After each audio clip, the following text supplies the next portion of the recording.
शाही महल में गरीब देवरानी की पहली रसोई।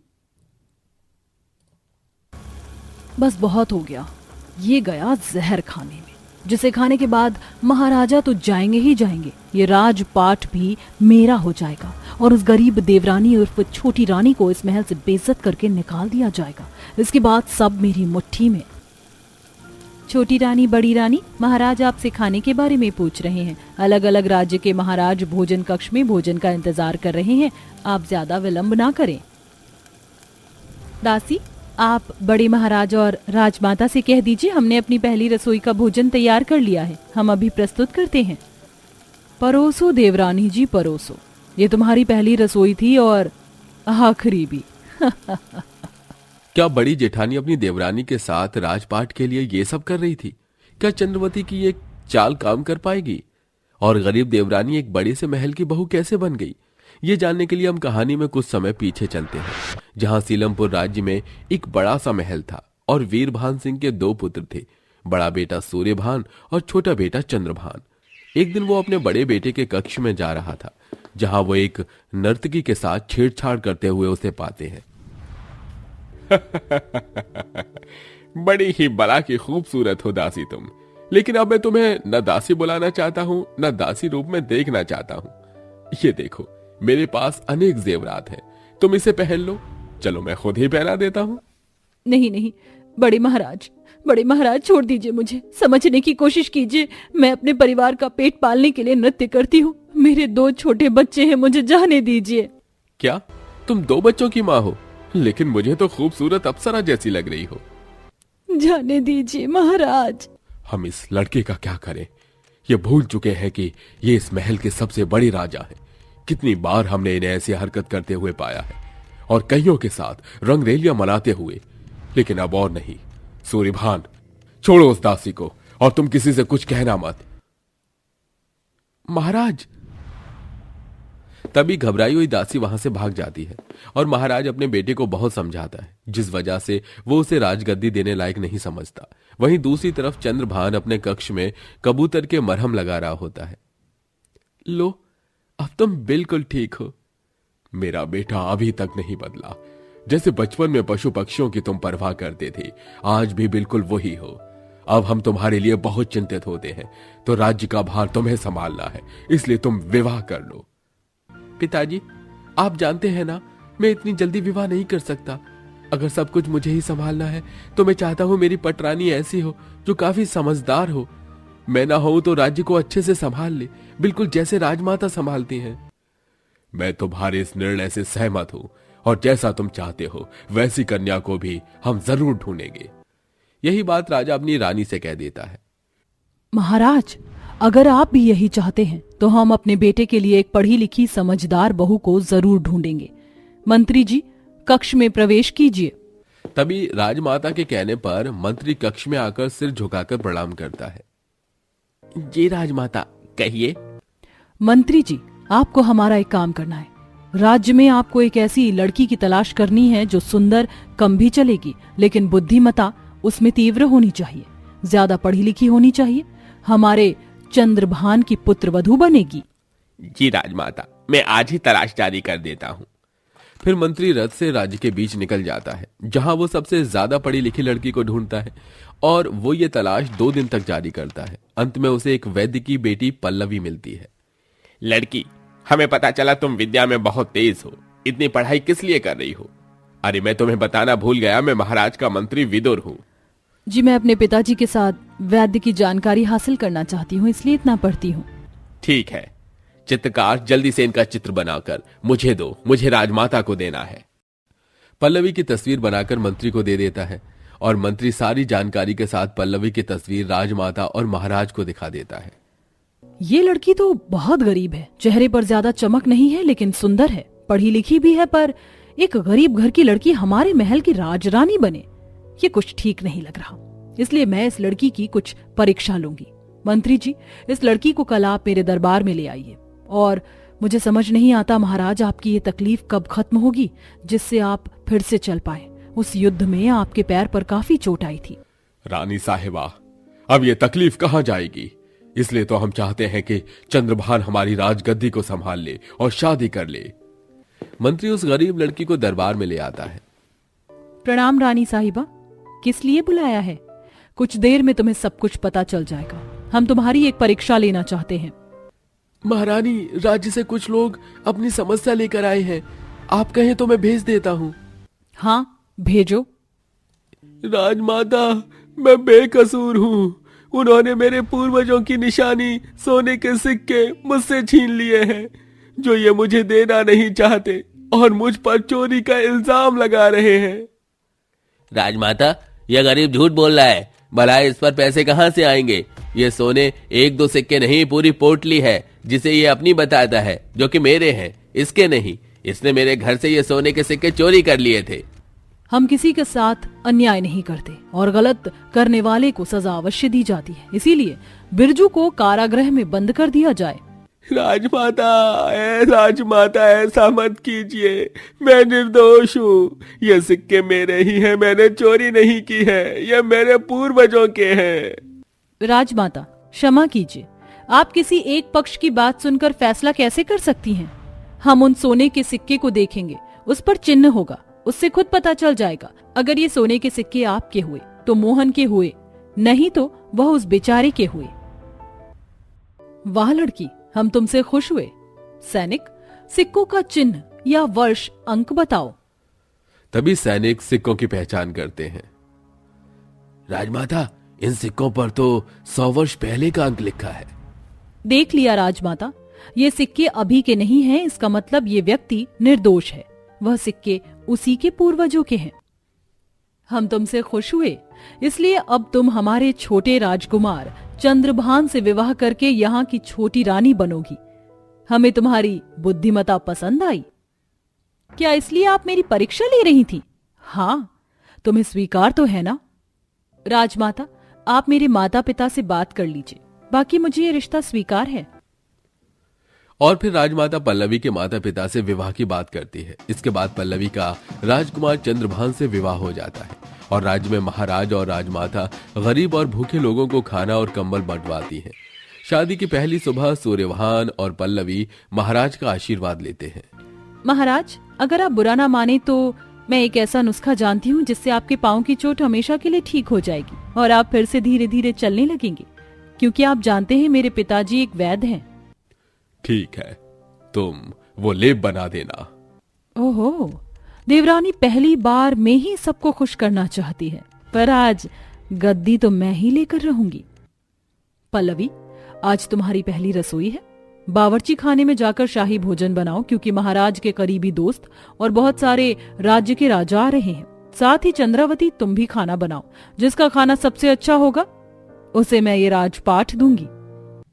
जी रानी साहिबा। पल्लवी बावर्ची खाने में खाना बनाने जाती है। चंद्रवती भी राजाओं का शाही भोजन पका रही थी। तभी वो खाने में जहर डाल देती है और ये करता हुआ पल्लवी देख जहरीली खीर को हटाकर वहां दूसरी खीर रख देती है।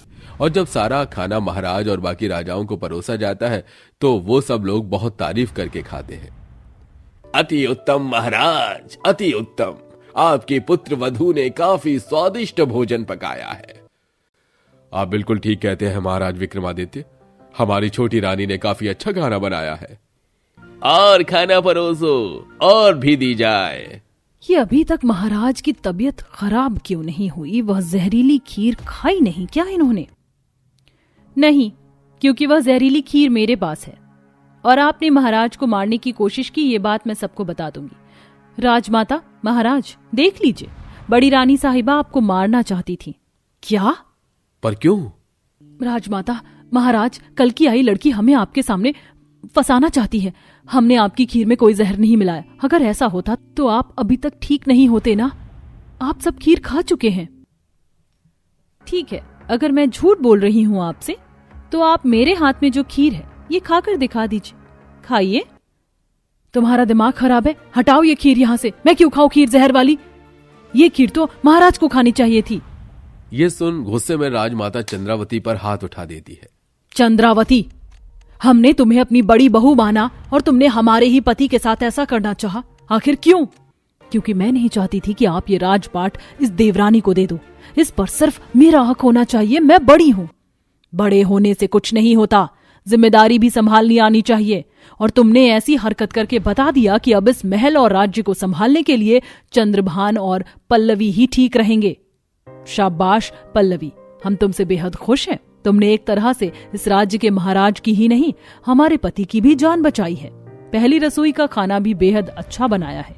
ये लो, हमारे सर का ताज अब से तुम्हारा हुआ। शुक्रिया राजमाता। इस प्रकार राजमाता उसकी पहली रसोई का तोहफा भी दे देती है। साथ ही राजकुमार चंद्रभान का दूध से अभिषेक भी किया जाता है। इसके बाद पल्लवी और चंद्रभान को राजगद्दी और महल संभालने के लिए दे दिया जाता है और बड़े बेटे बहू को महल से बेदखल कर दिया जाता है। और पल्लवी अपनी बनाई जड़ी बूटी के लेप को महाराज के पांव पर लगाती है, जिससे उसका पैर हमेशा के लिए ठीक हो जाता है। जेठानी जी, इतनी आलीशान रसोई है और इसे मैं पूरा देख चुकी हूँ, पर मुझे कहीं भी ताजी सब्जी नजर नहीं आई। अरे शीला, ताजी सब्जी बाहर थोड़ी ना रखी रहेगी। फ्रिज में देखो, फ्रिज में हैं सब्जियां। तारा के कहने पर शीला फ्रिज से सब्जी निकालती है और पैकेट में सब्जियां देख अपनी जेठानी से बोलती है, दीदी, ये तो मुझे कहीं से भी ताजी सब्जी नहीं लग रही है। शीला, यहाँ पर ऐसे ही ताजी सब्जियां मिलती हैं। तुम गांव से आई हो ना, तुम्हें नहीं पता ताजी और बासी सब्जियों के बीच का फर्क। अच्छा, अब तुम आराम से सब्जी काट के खाना बनाओ। मैं आलीशान महल क्या, आलीशान बगीचे में बैठी हूँ। अच्छा दीदी, जाते हुए मुझे सब्जी काटने के लिए हंसू दे दीजिए। हंसू? ये क्या होता है? यहाँ पर चाकू रखा है, उसी से सब्जी काटो। पर मुझे चाकू से सब्जी काटना नहीं आता। क्या मजाक कर रही हो तुम? गांव के लोग क्या हाथ से सब्जियां काटा करते थे?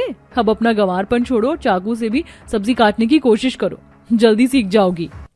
तारा अपने गांव की देवरानी का मजाक बनाकर वहां से चली जाती है और शीला जैसे तैसे सब्जी बनाकर बाहर आती है और वो देखती है कि बाहर इतना बड़ा गार्डन है पर कहीं भी सब्जियां नहीं है, सिर्फ पेड़ पौधे हैं। ये देख शीला को अपने गांव की याद आती है, जहां वो अपने हाथों से पेड़ पौधों को पानी दिया करती थी। इतना बड़ा ससुराल, महलों जैसा घर, घर के बाहर गार्डन, गाड़ियां और रोड ही है, पर किसी ने भी अपने गार्डन एरिया में या छत पर ना तो एक फूल लगा रखे और ना ही सब्जियों के पौधे। काश कि यहाँ पर भी मैं अपनी सब्जियों की खेती कर पाती। शीला को न सिर्फ ससुराल में बासी सब्जियां मिलती हैं, बल्कि उसे गंवार होने का ताना भी मिलता है। अब इसी तरह कुछ दिन बीत जाते हैं और एक दिन, माँ, भाभी, ये लो, मैं सब्जी ले आया हूँ, पर कल से आप लोग खुद मॉल से सब्जी लेकर आना, मैं बहुत थक जाता हूँ। हाँ हाँ ठीक है, कौन सा हम तुझे रोज रोज सब्जी लाने के लिए कहते हैं। वो तो अपने घर में सबको ताजी सब्जी खाने की आदत है, इसलिए रोज रोज मॉल जाकर सब्जी लाना पड़ता है। और आज जा नहीं पाए थे इसलिए तुझे बोल दिया। क्या ये सब्जियां मॉल से आई हैं और ये ताजी हैं? पर मुझे तो ये बिल्कुल भी ताजी नहीं लग रही हैं।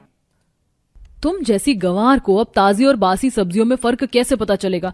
शुरू से गांव में जो रही हो, तुम्हें तो हर चीज खुला रखकर खाने की आदत है, चाहे उसमें कीड़े मच्छर पड़े या सांप बिच्छू पैदा हो जाए। पर यहाँ पर सारी सब्जियां पैक मिलती हैं और उन सभी पर एक्सपायरी डेट भी लिखी रहती है। अगर थोड़ा बहुत पढ़ना आता है तो पढ़ लो।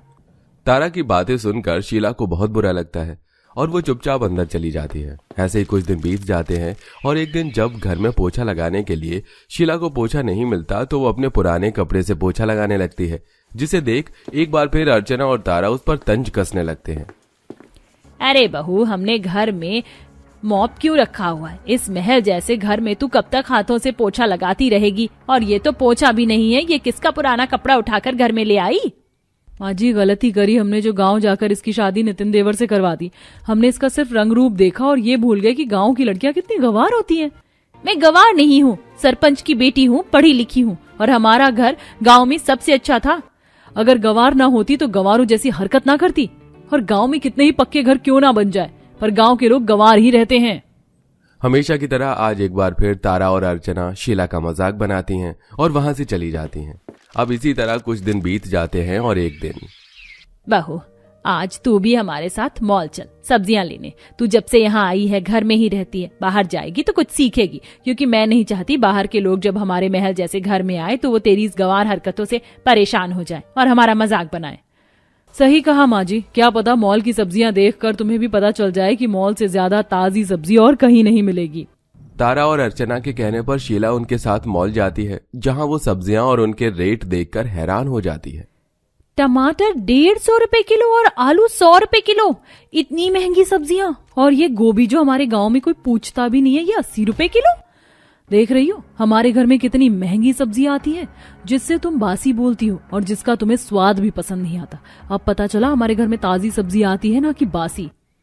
नहीं दीदी, मैं अभी भी यही कहूंगी, ये सब्जियां ताजी नहीं हैं। और इतनी महंगी सब्जी हम क्यों ले रहे हैं जब हम खुद अपने घर में थोड़ी बहुत सब्जी उगा सकते हैं। बहू, अब मॉल में खड़ी होकर गवारों वाली बातें मत कर। चुपचाप से सब्जी लेनी है ले लो और घर चल। मुझे तेरी वजह से इंसल्ट नहीं होना। शीला, अर्चना और तारा के कहने पर वो कुछ सब्जी ले लेती है और घर आते हुए रास्ते में उसकी नजर रोड पर बिक रहे पेड़ पौधे पर होती है।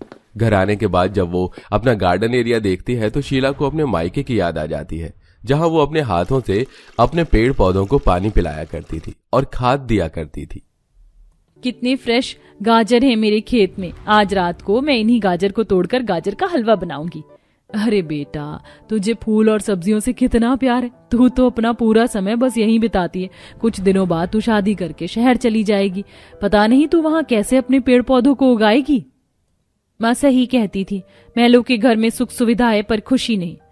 पर मैं अपनी खुशी खुद ढूंढूंगी। मैं अपने इस छोटे से गार्डन में ही कुछ सब्जियां और फूल उगाऊंगी और उनका खुद ख्याल रखूंगी। अब शीला को फर्क नहीं पड़ता लोग उसे क्या बोल रहे हैं, और वो उसी वक्त मार्केट से सब्जी के कुछ पौधे और बीज ले आती है और अपने गार्डन में बैठकर खुद गड्ढा खोद कर उन पौधों को लगाती है, जिसे देख तारा उसका मजाक बनाने लगती है। शीला, तुम्हें शोभा नहीं देता कि तुम अपने महल जैसे घर के बाहर इस आलीशान गार्डन में इस तरह माली वाला काम करो। अरे क्या जरूरत है तुम्हें मिट्टी में बैठकर सब्जी के ये बीज और पेड़ पौधे लगाने की।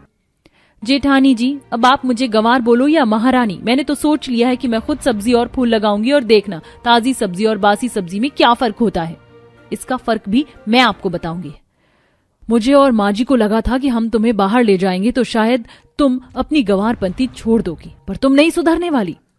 तारा को शीला की हरकतों पर बहुत गुस्सा आता है और वो मुंह बनाकर आलीशान महल में चली जाती है।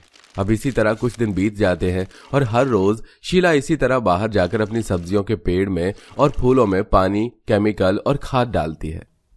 तुम सब कितनी तेजी से बढ़ रहे हो। तुम्हारे ऊपर फूल आ गए हैं, कुछ दिनों बाद तुम सब्जियां भी दोगे और तब मैं इन सबको अपने हाथों से सब्जी बनाकर खिलाऊंगी और बताऊंगी कि ताजा सब्जी पेड़ से तोड़ी हुई सब्जियां होती हैं, ना कि मॉल की नकली सब्जियां जिसमें एक्सपायरी डेट डली होती है। अब समय यूं ही गुजरता है और इसी तरह हर समय शीला अपने पेड़ पौधों पर ध्यान देती है। देखते ही देखते उनमें अच्छे फल आने लगते हैं और ऐसे ही एक दिन शीला की पड़ोसन आती है और वो शीला को पेड़ पौधों को पानी देते देख उस पर हंसने लगती है और अर्चना तारा से कहती है, अरे अर्चना, मुझे नहीं पता था कि तुम लोग महलों में रहकर इतने कंगले हो कि मॉल से सब्जी भी नहीं ला सकते। तो इसलिए तुम गांव से अपनी गंवार बहू ले आए ताकि वो घर के बाहर सब्जी की खेती कर सके। करवा ली हमारी बेइज्जती, मिल गया तुझे सुकून। अरे बहन, क्या बताऊं मैं तुम्हें, महलों में रहने के बाद भी मेरी बहू को गांव की गंवार बहू बनकर ही रहना पसंद है। इसे हमने कितनी बार मना किया है पर ये किसी की सुनती ही कहाँ है। शीला, अब तो गंवारपंती करनी छोड़ दो। तुम महलों में रहती हो, देखो अब लोगों को भी यही लगने लगा है कि हम बस पैसे बचाना जानते हैं। अरे अब तुम शहर में रहती हो और एक बात गांठ बांध लो, इंसान जितना खर्च करता है उतना ही कमाता है। दीदी, अब मैं क्या ही बोलूं। अगर आप लोगों को ये लगता है कि अगर मैं सब्जियों की खेती कर रही हूँ, घर में पेड़ पौधे उगा रही हूँ तो मैं गंवार हूँ, तो ठीक है, मैं गंवार हूँ। और अर्चना बहन, इसीलिए कहते हैं शहर वालों को गांव की बहू नहीं लेकर आनी चाहिए। महलों में रहकर तुम्हारी इज्जत उछाल रही है तुम्हारी बहू। अर्चना को पड़ोसन न सिर्फ शीला का मजाक बनाती है बल्कि अर्चना का भी मजाक बनाती है। अब इसी तरह कुछ दिन बीत जाते हैं और बहुत जल्द शीला की मेहनत रंग ले आती है और उस दिन शीला अपनी ताजी ताजी सब्जियां तोड़कर खाना बनाती है और थोड़ा सा ताजा सब्जियों का खाना अपनी उसी पड़ोसन के घर देकर आती है। वहीं जब सभी लोग शीला के हाथों का खाना खाते हैं तो आज उन्हें खाने का टेस्ट अलग ही लगता है। अरे वाह शीला, आज तुमने कोई दूसरे मसाले यूज करे हैं क्या? खाने का स्वाद तो बहुत अच्छा है। मैंने खाने में मसाले वही डाले हैं, बस सब्जियां बदल दी। आज मैंने आपकी मॉल की महंगी सब्जी के बदले अपने आलीशान गार्डन में उगाई फ्रेश सब्जी तोड़कर बनाई है। क्या सच में? ये जो तुमने बाहर गार्डन में सब्जियां उगाई हैं, उसी से बनी हुई है डिशेस? अरे शीला बहू, तूने सब्जी तो बहुत अच्छी बनाई है। कैसे बनाई है सब्जी? मुझे तो अपनी माँ के खाने की याद आ गई। याद तो आएगी ही आंटी जी, आज बहुत दिनों बाद जो आपने ताजी सब्जी खाई है। सही कहा बहू ने। तूने मॉल में जो सब्जियां मिलती हैं वो नकली होती हैं, जो कि इंजेक्शन और केमिकल से बनाई जाती हैं, इसलिए उनमें एक्सपायरी डेट भी लिखी रहती है। पर जो खुद पेड़ से तोड़ी जाए सब्जी, उसकी क्या ही एक्सपायरी डेट होगी। गवार तू नहीं, गवार तो हम शहरी लोग हैं। हाँ बहू, तूने तो मेरी आंखें खोल दी। अब मैं भी अपने घर के बाहर सब्जियों को लगाऊंगी और ताजी सब्जियां तोड़ कर खाऊंगी। उस दिन के बाद फिर कभी कोई शीला को गवार नहीं बोलता, और न सिर्फ शीला के परिवार वाले बल्कि पड़ोस के लोग भी अब अपने घर के बाहर सब्जियां उगानी शुरू कर देते हैं।